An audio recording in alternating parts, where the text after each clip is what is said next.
Welcome to this edition of the Speaking of Excellence podcast. My name's Alex Miles and I'm the Managing Director of Yorkshire Learning Providers. And this episode will be delving into the complexities of managing multiple partnerships while maintaining high standards of quality and ensuring that quality is a key driver within these partnerships and programmes. We're going to discuss effective strategies, potential challenges and stories that inspire and inform our listeners. So today's guests are Lois Calvert and Hayley Lois, and they're going to introduce themselves very, very shortly. I really am interested in this topic and was really excited when Lou asked me to host this particular podcast.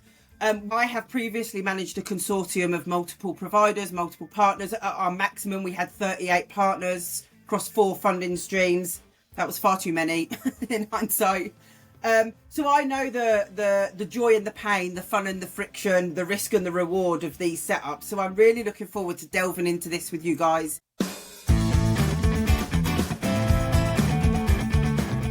I'm a massive advocate for all things Yorkshire in the north. So it's really, really great that there's 3 northerners that are part of the podcast today sharing, and you guys sharing your experiences. So I'm really excited for that. So if you could just briefly introduce yourself. Hayley, if we can start with you, please. I'm Hayley Lois. I'm the quality manager for South Tyneside Council. So I manage the quality team who look after around 24 subcontractors. Prior to this role, I've been here about 6 years now, I think maybe 7 now actually, but I've always worked in adult education. So my degree was as a primary school teacher, and just nearing the end of my degree, really wanted to explore other avenues of education. So stepped into adult education and very early on set up my own company. So we predominantly delivered apprenticeships to the RAF, but then it kind of transcended into a lot of the local needs. So a lot of employability training and trying to get people back into work. I'm Lois Calvert. I'm Multiply Development Manager for North Yorkshire and York. My background really fairly similar to Hayley. I began working in nursery as a nursery teacher, and then decided to move into adult education. Experience of working in an FE college as a maths teacher. For my sins. One of those ones that you shouldn't have said that on a national podcast. They'll be after you. Yes. And then when I saw that the Multiply programme had come on board and trying to upskill the population in numeracy skills, I thought, yeah, that's for me. Gave me some creativity, allowed me to think outside the box and engage people in maths that wouldn't necessarily engage in it themselves. I think that word creativity is really the point of Multiply, isn't it? It was about getting numeracy into everyday life in a really creative approach. That's great. Really interesting, both stories. So if you can both introduce your partnerships and why it was set up. Hayley? So the partnership for us has been running about 2 years, and it's with some of our local authority counterparts. So it's Sunderland Council, Durham County Council and Calvert Council. Some 2 years ago, we were just starting to become a devolved local authority up in the northeast. So there was a range of local authorities that were all going to be the combined local authority. We were almost just waiting for the quality managers meetings to start, and then realised quite quickly that they weren't going to, and they weren't being organised. So we just came together really as a consortium, and it is an informal arrangement that we've got, but we meet on a quarterly basis, I would say, but it's become more than just meeting up on a quarterly basis and spending the day together. It's undoubtedly, I say it a lot, but it's my favourite day of the quarter because it's a day steeped in quality, and we all, we're very honest, very transparent and open. But it's forged some really good working practices across the Northeast region for quality assurance. So it's been a real success and definitely strengthened all of our practices. I bet they're really interesting meetings to be at as well. Do you invite any of your providers in, or is it just for you quality leaders of the local authorities? We don't tend to invite providers because sometimes we work across the same providers and conversations can be around risk management or things. Yeah, of course, yeah. But what I always make sure I do is we've got a small team up at South Tyneside, so there's only 9 of us, but extend the invite to different team members each month so that they can come in and be part of it, and it has some really interesting dimensions to the meeting, but it's just some development for them as well to know that it's an open invitation and they can come and be part of it. Yeah. Well, North Yorkshire's not that far away, is it? Lois? So, It's not open to any collaboration. yeah, it's just a hop, skip and a jump, isn't it, over? So, and Lois, for yourself? Our partnership is all about numeracy development, and I work for the local authority, so we work with the adult learning providers in York and in North Yorkshire. However, we do know that the people who want to engage in maths do it. The ones who don't, we need to take learning to them. So the best way to do that was to develop a collaboration and a partnership across the patch. So there's 23 partners involved in total, and the majority of them are from the voluntary and community sector. So really the partnership is about how we get that learning to the learners, where do we do it, how do we find them, and how do we maintain quality as we deliver. Obviously 23 partners is quite a big number, so trying to keep everybody working on the same guidelines and having nice quality provision has been challenging, but really, really rewarding. We've reached over 12,000 learners from York and North Yorkshire in the last 2 years. By taking learning into absolutely crazy places. We've been at days at the races, we've been in supermarkets, we've been at York Pride, we've done festivals, beer festivals, food festivals, you name it. If there's people there from York and North Yorkshire, we're there.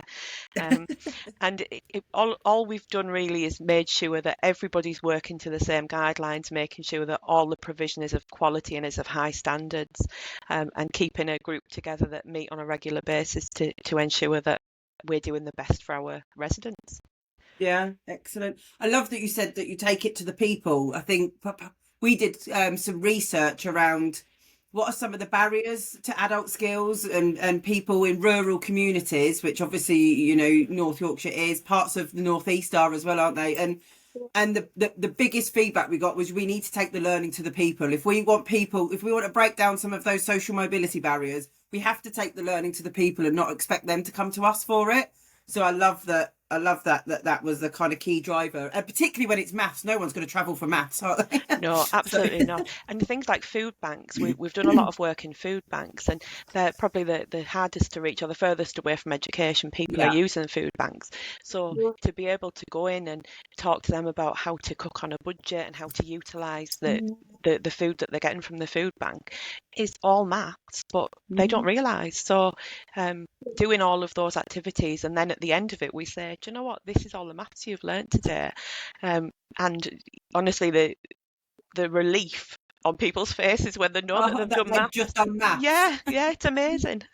Oh, I love that. I love that. I'm looking at the minute, actually, Lois, I'm doing a PhD looking at economic inactivity in South Tyneside. Wow. And that's something that is one of the key themes for me. So we have some centres up here that are kind of multifaceted centres where it's like a community association, but they've got a food bank, they've got a library, they've got veterans response, and some of it's adult skills fund, some of it isn't, but actually just the intrinsic nature of coming in, and then before you know it, you are actually doing it, you're accessing the library or the food bank. But like you say, how do we link that into skills, and how do we get people through the door? Because that seems to be the biggest barrier, getting them through the door in the first place. Yeah. And it's not trying to hide the fact that they're going to be doing skills. It's just actually, how can we support you better? And some of the best examples are things like the Multiply programs, which I think have been one of the best initiatives that's been there for a long time. Yeah. One of my dreams for Multiply, I'm still on it, is to try and get Multiply into prisons. Adult skills generally, when you're working with, you know, marginalised communities or the hardest to reach, are game changers, life changers. But particularly when you're throwing in something so scaremongering like maths and number, but the fact that you can bring it into real world. When you look at the stats by themselves, you know, isolated, and you look at job density and you look at, you know, the volumes and the different ways that it's going across the northeast, it is quite a dismal picture. But if we can get people engaged in skills courses, then that's it. We've got a way to try and drive things forward. Where can we translate some of this Multiply programme into tailored provision when we get to the end, if there is an end to the Multiply funding? but just taking that innovation element of, it doesn't just have to be you come in a classroom, you learn some maths, and then you go. How Yeah. do we be a bit more savvy about how to engage? And I think Multiply has taught us so many lessons of the need for that, to be a bit more Absolutely. Yeah, flexible. definitely. And I think that's, historically, adult learning has been seen as you go along and do a bit of flower arranging. And I think it's taken a long time to get rid of that impression of adult skills. And now it's about developing skills, it's about getting people into work. And that shift in mindset really is key, isn't it, in the success of adult skills? I think that's a really key lesson that we can take to try and kind of lobby or advocate for future programs or future funders or our combined authorities, or beauty of York and North Yorkshire about to get access to their devolved budgets this year, so using Multiply to really help shape that response. And you guys working as a local authority partnership, really advocating for that with your CA, your combined authority, I think is really important, isn't it? Using those lived experiences and examples. Absolutely. Yeah, I think just to see the individual stories from our learners across the partnership. We've had learners who have been homeless at the start of the provision, being alcohol dependent, not being able to have enough money to pay for somewhere to live because they're spending it all on alcohol. So work that the services have done around that individual, pulling it all together to get them at a point where actually they're not alcohol dependent, they are living independently, they've secured themselves a job and are making progress in their lives. Of those aspirations are there. That the job that they've got now isn't sufficient. They want to progress. They've got ambition to change their lives even further. And it's those stories like that that really show what Multiply's done. And the quality element being that without having some structure and some organisation and some quality there, that would never have been able to happen. So those the groundwork that have been done with partners before they've started on the journey, so that they're very clear on what their quality outcomes are, what the measures are, so that when they go into this delivery, they know exactly what they're looking at, what they're doing, the boundaries of their work. And really it's testament to the hard work of the people within the partnership.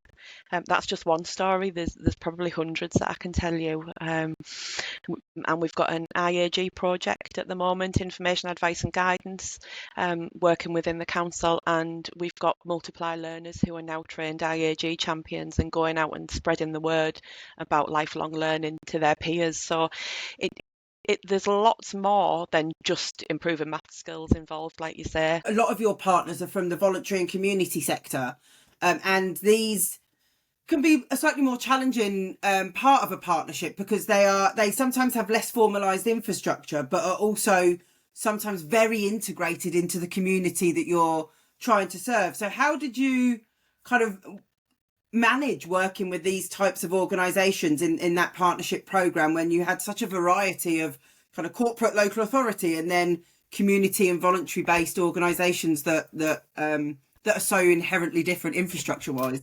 It is very different. Things certainly move a lot quicker with the voluntary sector than they do with the local authority. But I think the communication's key in it. So it's about understanding that they are all different, and understanding that those with neurodiverse needs need to work slightly differently to those who are working with families and parents. So although the quality foundations are the same right the way across, it's having those tolerances within that to make sure that it works well. I come from a background of working in different organisations and FE. I suppose I wasn't completely consumed by the local authority way of working, so I was able to be a bit more flexible, I suppose, than somebody who's possibly worked in local authority for a long time. I think when I joined the local authority, it was a strange dynamic, because I actually had a subcontracting arrangement with my own company beforehand. So it was almost that I'd changed sides of the table, so to speak. And I think that was really beneficial to my supply chain, because things can be rigid in local authorities, and sometimes for very good reason from a risk management perspective and from a continuity perspective, but it does also stifle a little bit of innovation, which allows you to be more streamlined and more logical about things. So when I came in, the main thing for me was to listen to providers, particularly when they were saying, I know you're asking us to do it this way, but actually these are the problems that it creates, so this is why it's so difficult. And I could relate to that straight away because I had been in the same position. So it allowed us to be a little bit more malleable and a little bit more understanding to sit and look at ways of working. So the reason that we one of the main reasons that we approached each other as a consortium is because we're very much aware that a lot of our providers had multiple prime contracts. And with that came quite rigid stipulations, which, in a nutshell, you ended up doing a scheme of work template 7 times because 7 different primes all wanted it on their own template. And it's ludicrous, really, So that was one of the main things for me, to work with my providers to say, how do we make your lives a little bit easier? Because they do such a phenomenal job out in the field and they do so much hard work that if there are ways to make things more logical, more streamlined, and really put the focus back on teaching in the classroom rather than this mammoth admin task that everybody has. So working together as a consortium to say, okay, what are your expectations for things like observations? Do you let providers do it on their own template or do they have to use yours? And how do we just make things a little bit more logical here? And it's as part of a study that I'd done beforehand, the amount of admin time that it shaved off, I think we were on something like a 600% increase in actual teaching time versus translating all of the lesson plans and the schemes of work and things at the start of the academic year. So just allowing the providers to realise that I kind of sit on both sides of the table because I can relate to everything that they're saying and the reasons why. Not the enemy. No, and it was a journey. I think when I first came in, it was I was quite shocked at that relationship, because it was a relationship breakdown, I would say, in terms of we tell you to do something and then you have to do it, no questions asked. Yeah. Because it's when you've got 24 providers to manage, I understand that it's easier to just say, nope, it's easier for me to quality assure it if it's all on the same template and I know exactly what I'm looking at. But I think once you start looking at things like deep dive activities and the way the EIF's changed, we've come a long way now to be, any quality manager or quality officer should be able to look at a scheme of work, regardless of whether it's on their template, and know whether it's got the right things or the wrong things, or whether it needs to be developed. So it's not about the template, it's about the content within the template. How do you maintain quality when you are working in such a creative and innovative and flexible way where, maybe you don't have some of those structures that some of the mainstream funding would have? Yeah, it's a challenge, but we make sure that everything's got key objectives, that everything's measurable, and I do lots of visits, so I pop and visit and see what's happening out and about in the area. There is standard paperwork that needs to be completed, as with everything. There's paperwork, isn't there? And we are very strict on that. So if the paperwork's not completed, then the learner can't be counted. So that's kind of the fundamental purpose of it. And we do a learner journey. So why have you come along today? What is it that you're learning? What's your experience? And really everything is about the learner's experience and what they've thought. And if the learner's experience is good and they've learned, then we've got some quality provision happening. When we talk about quality, we don't talk about whether or not the teacher's wearing the right clothes. We talk about, are they delivering a class and is their learning happening? And the impact it's had on them and their lives. Yeah, absolutely. Yeah. So although, yes, there is boxes to tick, are we covering British values and are we making sure that there's access for everybody in there? They're all important things, but the biggest issue for me with the quality of delivery is learning taking place and are people making progress? And if we can see that, then we're all good. So for me, it was actually it was Mesmer who came out a few years ago and did a quality visit with us and looked at the way that I was working as a quality manager across a large supply chain.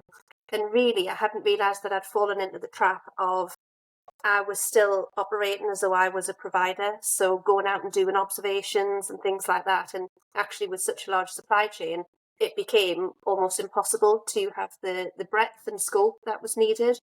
So really looked at turning the processes on the head and putting the autonomy on the providers doing all of the activities that they should be doing, and then us looking at some really robust policies, deep dive templates with clear criteria for RAG rating and things like that, and looking at a process where one of our priorities as South Tyneside Council is to give support to those that need it most. And that RAG rating system for us really improved the way we operate, because it meant that we could put providers on a longer cycle if they were graded green, for example, because they didn't need a lot of support or intervention. Where a provider was graded red, it was just that really clear communication to providers that red does not mean danger, it means you need more of my time.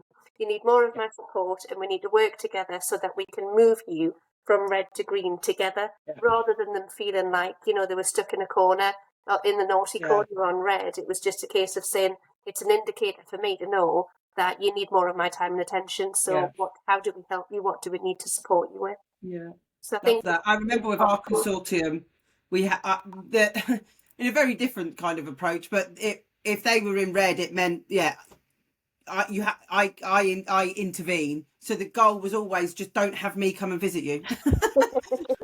What you don't want is me. You want the rest of the team. So that was maybe more of a carrot for them. Yours sounds a lot more supportive. You know, I'm flowering it up, Alex. It might be a case of the death. What you don't want is a visit from Alex. So, and you talked about in your introduction around how kind of quality maybe isn't seen as that priority up there, like finance. So how have you managed that balance? Obviously bringing together your consortium, but getting that to the powers that be, that really making your stand for the work that you do in quality, when contract management and financial management seem to be the kind of front runners. Really, I think just really continuing to beat the drum, and if you stand still on something and you're happy to be a little wallflower within your career, then you can do what you do well, but it doesn't necessarily help the future quality managers that are coming in, or that ambition to want to work in quality. So I think things like the Quality Professionals Awards have been absolutely fantastic to get the word out there and to showcase what we do and how we do it. And for me, also doing qualifications. So I done a master's, which was a funded apprenticeship through my council. But the impacts and the outcome and the reach that I had with that was brilliant, because I was then presenting back to senior leadership on how can we make cost-saving exercises, how can we be more innovative, how can we make it more impactful, which then has transcended to a PhD. And I feel as though what I'm constantly doing is being given floor space to talk about the importance of quality, and the fact that we could have learners coming in every single day. The money would keep ticking, the contracts would keep going, but if we don't make sure that it's an impactful, fantastic, worthwhile program for them, then that's it. It's just bums on seats, which is, everyone in quality's pet hate. So I think it's a good message. I think one of the reasons I wanted to be a judge was because I've said for a long time, it's not the people in quality or the people that set up these really impactful, life-changing programs that go up and get the awards, is it? It's often the people, in principal or the senior leader or whatever it is. So I think what they were really good at was showcasing real life examples of what you guys do in your teams to, you do keep the wheels turning, you keep them turning in a really quality way. Yeah, absolutely. It gave us the opportunity to shout about it and say, look, we are here, we are providing a really quality service, and don't overlook us. On the awards day and things like that, it was absolutely brilliant to hear all of the different stories and those little pockets of excellence that was going on. And it actually forged some really good relationships where the conversations carried on afterwards, to say, actually, that's where we met. Can I just ask you about the award that you won and what you were doing with it? Because I think, as you were saying, Alex, you guys aren't that far from us. And as a local authority, we're all about collaboration.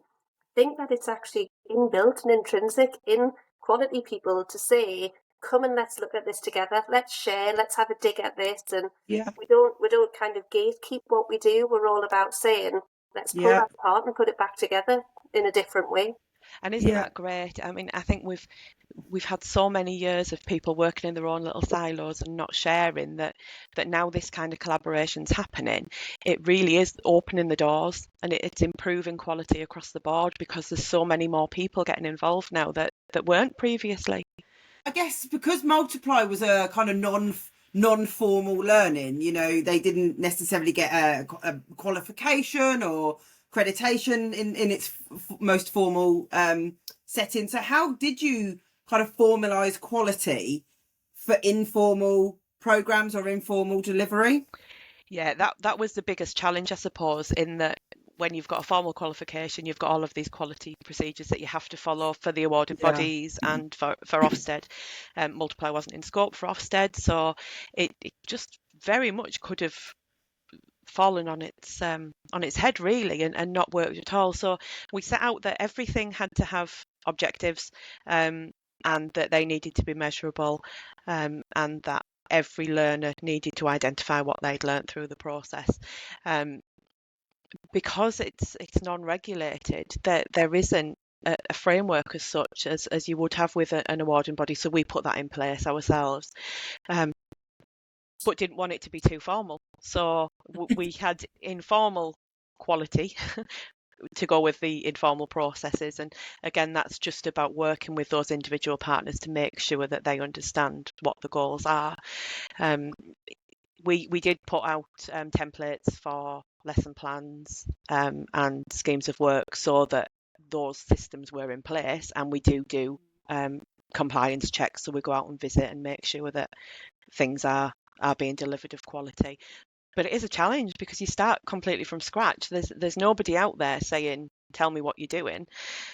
So we had to do it ourselves internally. So the kind of management team came up with, this is what we want to do. We put it out to partners. They were able to have their saying, well, that's really unfair and you can't expect us to do that. Which, to be fair, nobody really argued. Everybody was quite happy with it, but we tweaked everything to make sure it fit nicely. It was something that I was clear on from the day I kind of walked in, was we treat tailored learning and non-regulated learning in exactly the same way as regulated. For me, the only difference is that there isn't an AQA visit. But other than that, the expectation for me, for my providers, is they still generate criteria. So you still go through exactly the same process. There's nothing different for me. You've still got to set your expectations, your scheme of work, your personal learning plans, everything runs the same way. And it puts so much structure into the supply chain when they realise that actually they're not two different things. There's just one element that isn't there. For the voluntary community sector, that was quite challenging for them to understand, because they're not used to that formal delivery, I suppose. So yes, although they are expected to do all of those things, we had to do it in a more laid back kind of way, I suppose. So we don't call it an individual learning plan with the voluntary and community sector. It's a learner journey. So here's your targets, here's your objectives, this is what we're working towards, this is how we're going to do it, that's how we're going to get there. And then the learners kind of evaluate it. So they're initially assessed, and then there's an end point for them. So it is all there as it would be with an accredited programme, but because it's out of the norm for the voluntary and community sector, it's all kind of branded slightly differently. Hayley, what have you done with your providers around training or development, or ensuring that your partners not just know the requirements but are able to uphold those requirements? Yeah, we have regular CPD events. So as with anything for the supply chain, it's really important that we acknowledge that we need them just as much as they need us. This isn't a hierarchical management arrangement. My role and my responsibility from that really is to impart that knowledge back with their consent, to say there's some really good pockets of things happening here. We should share this across the supply chain. So a few years ago, I established a CPD calendar, which is different themes. So 1 month might be quality of education, the next might be functional skills. But we come together once a month, and I try to pick at least 3 providers on each theme and let them present. So, we share that best practice within the group, and it's really created quite a solid supply chain where, it's about 3 hours that we'll sit and we'll have various presentations on things like, we had a provider that was saying they use AI to do stretching and challenging activities or they use QR codes to link things back to the local authority. And it really does turn into sessions where we're saying, okay, show me how. That's brilliant. Show me how. And we're like, right. So we're all sitting around a table, creating our own things and doing it together, and just creating this supply chain where then I'm not putting myself on a pedestal and saying I'm going to do a CPD event and I'm going to tell you exactly what I know for 3 hours and then you all go away and do it. It's actually saying, oh my goodness, you guys know so much more than me because you're on the ground and you're seeing it. I just get to pick the best parts and share them back with you. So we do a lot of good collaborative meetings, I would say. I think just as a slight kind of carryover from the last comment, I think it's really important to be transparent about when you don't get something right, or to show that vulnerability so that it's relatable. You know, that if we're saying there's something that can be done better, I'm also in agreement it could be done better. Can you guys show me how? So I think with looking at how we keep that going and keeping that momentum with the supply chain, a really good example is we had Ofsted in February of last year, and whilst the inspection was lovely and absolutely fantastic, that's not always a word that we hear with inspection. For us, it was really positive and developmental, to be honest. But what I was really keen to do was share all of those things that were said that weren't part of the report that really we didn't need to say. You know, we could have just said, oh, look at our lovely report. But there was so many different things that there was opportunities to improve. So looked at our personal learning plan. Our main feedback from Ofsted was, you call it a personal learning plan, which is very ironic because there's nothing personal about it. Personalised. And actually it just hadn't occurred, you know, that it was just a review and put your details and do this. So worked with a pilot group, invited everyone, but we had a pilot group of about 6 providers where we said, right, imagine you could tear up the rule book. Here's a blank piece of paper. What would a personal learning plan be and how would you use it to make it more effective and efficient? And over the space of about 4 months, the supply chain and the quality team created this absolutely wonderful personal learning plan, which is actually a teaching resource because it's asking them things like, what is it that interests you in the local news and why? And the tutors are then able to bring those things into the sessions and make it much more personal to the learning and, you know, what jobs they're interested in, why are they interested in them. So we've been running that for about, we had a 6-month pilot and then we've been running it for about 6 months now. And it's meaning that the personal learning plan isn't this additional thing that happens outside of the classroom. It's a really tangible resource that forms part of your teaching and makes sure you're embedding key themes and things like that. Yeah. And Lois, you mentioned as well around having to embed things like prevent, and I guess those wraparound themes are quite a struggle when you're managing multiple partners because they are so open to interpretation, having different views, different opinions, whether I agree with it or not. It's not written into the multiply guidance that you have to, but we know that for quality provision it should. So we encouraged all of that to happen. Okay, excellent. So we would encourage things like picking out something in the news and discussing it, debating it. There's always local stories, and whether or not you want to discuss it, it comes up naturally. And one of the things that we did, we had a group of refugees who did a project about wrapping. They called it It's a Wrap, and they wrapped up Christmas gifts to give to the most needy in their community. And we embedded multiply into it because it was all about how you wrap a shape up, how do you measure your paper and all of the rest of it. So yeah, in our partnership days we would do lots of discussion around that kind of thing and how to integrate it. And then from the partnership day I decided that there was a lot of really good practice within the local teams that I wanted to share that wider. So I ran the National Multiply Conference, which we held in York, and we had 150 providers from all across the country that came along, and we did a day of sharing good practice. We had CPD from National Numeracy. We had something that was a real game changer for us, which we introduced about 2 years ago, and it was something that I found and stole and presented. The best ideas are an alphabet square. So at the start, we encourage providers to use an alphabet square at the start of an academic year, and it's about contextualising their subject that they're teaching. But what they've got is an A to Z of things they can bring in. So if you were delivering logistics, for example, against P, you might have port, and the question underneath it is, what are the key things to look out for at a port? Why is it important to check? What are the implications? Or, all of these, and you've got this beautiful square of all of these different ideas. And the supply chain just really kind of ran with it and manifested it in these really good classroom activities. So they'll do things like they'll have it on the wall, and the learners can pick a letter each day, or if somebody does something, and they can then go and say, right, what's the activity about, and to bring it into the sessions, but in some really smart and really savvy ways that it's brought into sessions. But what the tutors, because most of us have been tutors that work in quality, so we appreciate the trials and tribulations and the expectations that are placed on us, other than just teaching the topic that we need to teach. And what a lot of the feedback was from the tutors was that it took the angst and the worry out of it, because it was done at the start of the year, during the start of year planning, and it's there on the wall for anyone to see as they come in about how you embed topics and what they all are. And we created a shared space so that if you're delivering retail, have a quick look and see if somebody else has created a retail one yet, because it's there and available for you. I love that. What a great idea.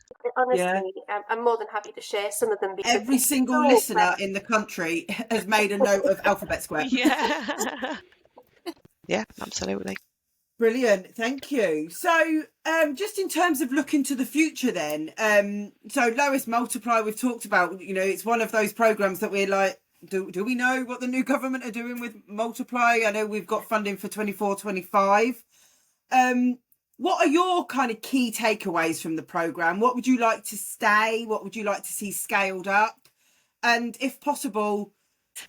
currently Multiply does end on March the 31st, and it's only if a combined or local authority have decided to extend it that it happens. Right. So it won't carry on across the country. I believe it should, and I believe it should enter into literacy and digital skills as well. The essential skills, the transferable skills. I believe that they are the things that we probably miss with tailored learning. It's what goes before that, and it's the engagement and getting people on board before they go into tailored learning that we miss, because they're very well structured for people who want to go into education. They'll go along to a tailored learning program, but that bit of engagement that you do beforehand, which is engaging those furthest away from education, only happens when you're on the ground. So I guess my key takeaways are that it's been really impactful. The impact that it's had on individuals and communities is enormous, and it's not.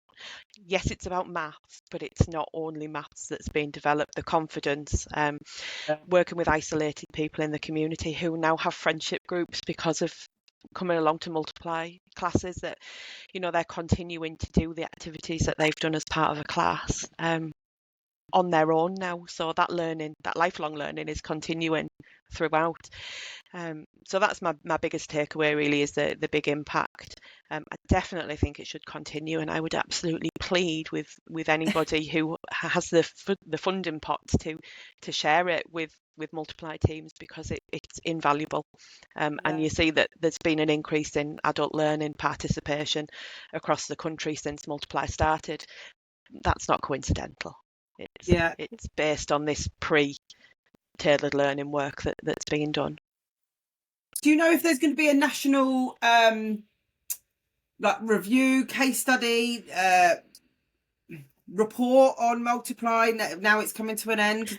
There's an evaluation that's taking place at the moment. I think the draft key findings have been shared with DFE, but they're not public knowledge yet. I don't know when they'll be made public, but it is happening. So they've evaluated with partners, with providers, and with learners, and then it'll be pulled together.